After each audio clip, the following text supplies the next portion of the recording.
দিন দিন প্রিয় মানুষগুলো বদলে যায়, পরিস্থিতি সময় এক থাকে না। খুব পছন্দের জিনিসগুলো একসময় অপছন্দের হয়ে ওঠে। আজকে যা ভালো লাগছে আগামীকাল তা ভালো নাও লাগতে পারে। আমরা আমাদের দুর্বলতার কথা তার কাছেই প্রকাশ করি, যার কাছে কোনো কিছু গোপন করি না, কারণ তাদের ঘিরেই আমাদের জীবন।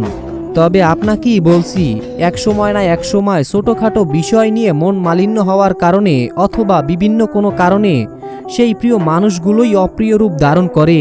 তারপর আপনার সেই দুর্বলতাগুলো দিয়ে আপনাকে খোঁটা দেবে, ছোট করবে।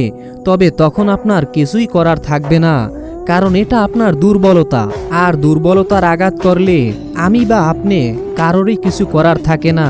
কাজেই নিজের দুর্বলতা নিজের মধ্যে গোপন রাখুন।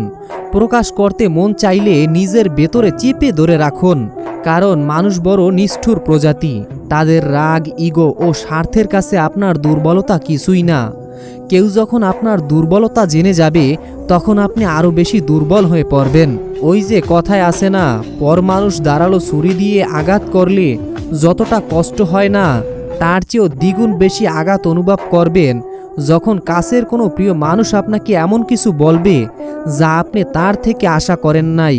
আপনার ভেতরের যন্ত্রণাগুলো একান্তই আপনার, অতএব প্রকাশ করে মানুষকে তা নিয়ে উল্লাস করার সুযোগ দেবেন না।